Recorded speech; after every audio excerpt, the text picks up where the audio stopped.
right here should help that out if you're meant to get it. This is Revelations 11:8.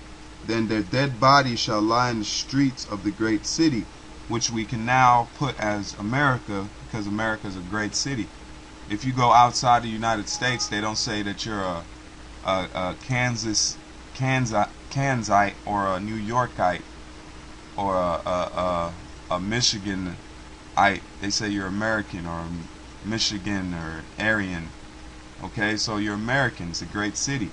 It says, and their dead bodies shall lie in the streets of the great city, which is spiritually called Sodom and Gomorrah, or Sodom and Egypt.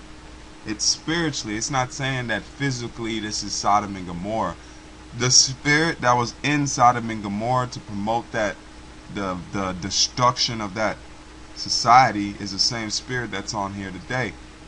It's the modern day Egypt and it's the modern day Sodom because of things like this.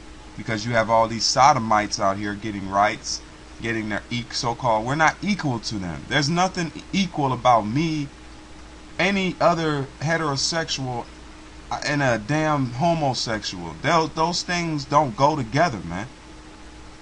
Okay, you can't have those things mixing. That's the same thing that was festering through Sodom.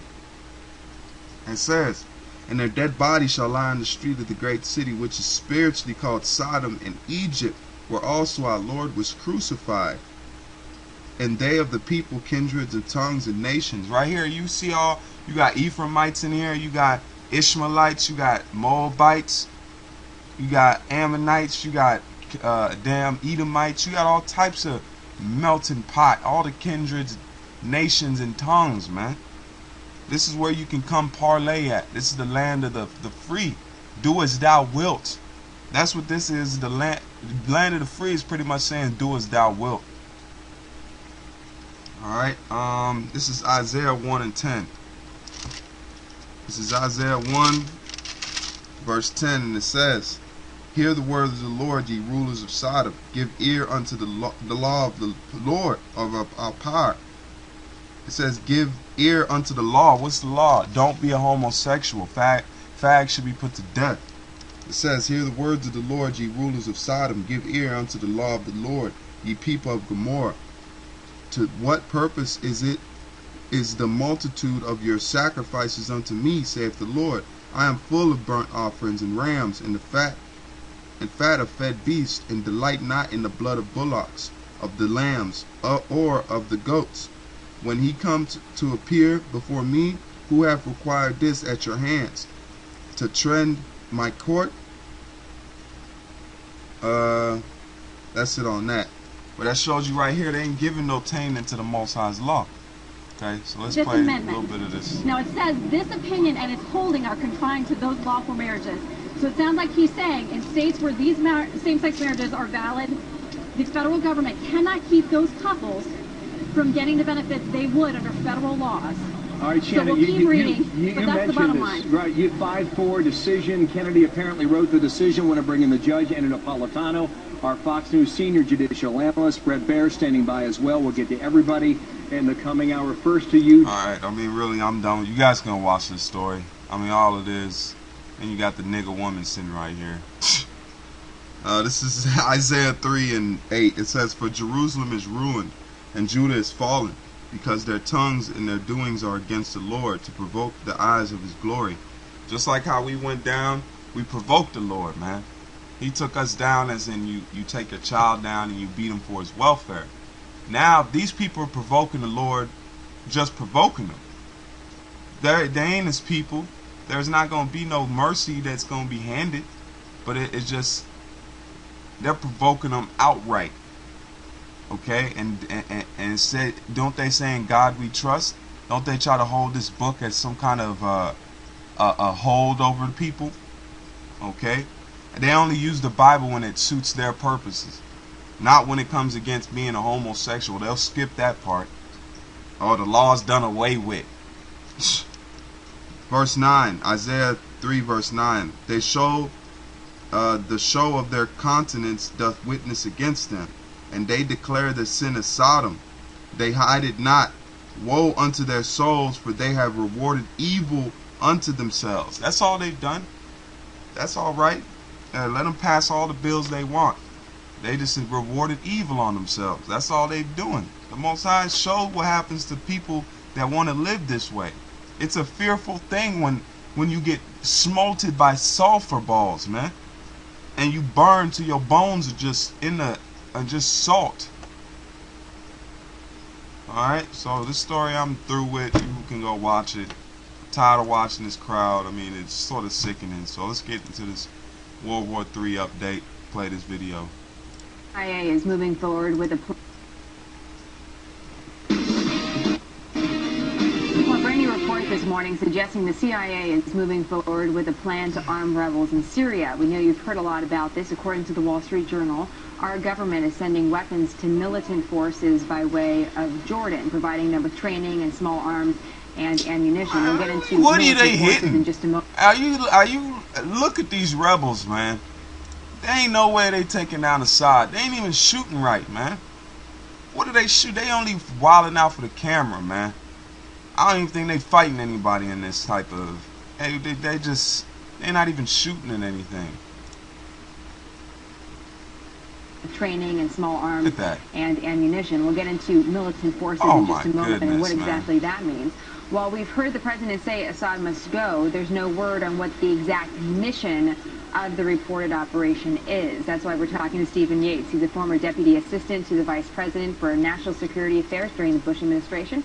He's now the CEO of DC International Advisory. So there's a couple different parts to this. Let's take it bit by bit. Jordan, going by way of Jordan with weapons to arm the good guys, our friends in Syria. In general, your thoughts on that? Well, number one, we're entering a mission seemingly very late in a process. And so I think there's very, very high risk. The state of Jordan right now is at great risk of itself. So we're going through Jordan, presumably to accomplish a mission in Syria. But there's over 1 million refugees in Jordan. That state may not be stable of itself. And so I think there's a big question about what is our overall mission, period. Is it just humanitarian intervention? We haven't heard anyone articulate that.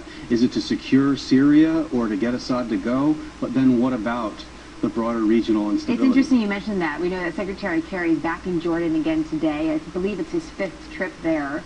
And although we haven't had the official report that these arms are going through Jordan, we just know that one of the cabinet members is there today. Here's what a citizen in Jordan has to say about what we're doing in their country, saying, quote, "We think that the West generally and the United States specifically, if they want to be positive to our area, they have to finish the conflict inside Syria by supporting the Syrian Free Army, not by bringing the soldiers to our country." Yeah. Stop nibbling around the edges. Go directly in. What do you think about that thought? Well, there are a lot of echoes between the first Persian Gulf War and the consultations that were going on at that time and what we're hearing now.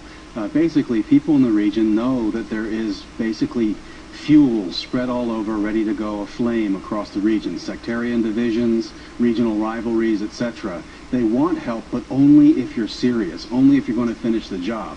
There was a perception of a partial effort in the first Gulf War that left a lot unstable and unsatisfied in the region. And they worry about half measures on Syria doing something similar. You know, we've heard about certain arms routes to Syria in the past, and I just want to mention to our viewers, there's these military exercises that we're taking part in Jordan. We're leaving several hundred troops behind after this is done, just because right now. The last time we talked about arms, because there's a war about to happen, man. They're gonna have the no-fly zone.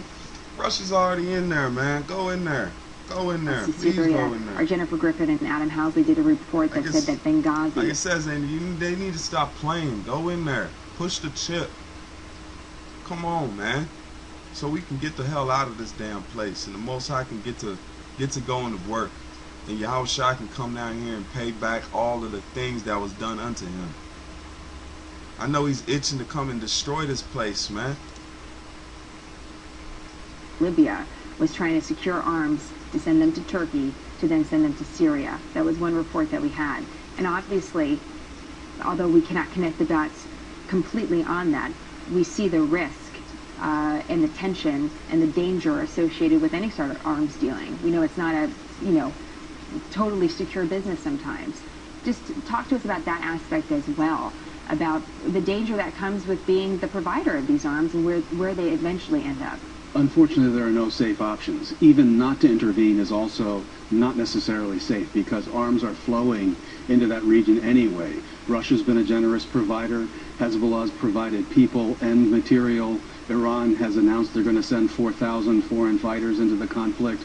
So unfortunately, even standing outside is not really a safe option by itself. Being able to vet 100% who these people are is an impossibility. And if we're not going to have our own forces go in, then we're going to have to go on trust. And we're going to have to rely on our allies to help us identify lesser risks. Now, I think it would be an enormous mistake for the United States to be the lead agent in this. Number one, we don't have a declared mission. We haven't prepared our public. Even if you try a no-fly zone or arming people, you can end up with, people might remember the EP-3 incident with China. You put our planes over someone's airspace, they can come down. And by doing even these minimal missions, we're still violating someone's sovereignty. It is an act of war in reasonable people's minds with no declaration, no end point, no real mission. Interesting. We'll see if we get some more clarity as we hear more and the days go by again.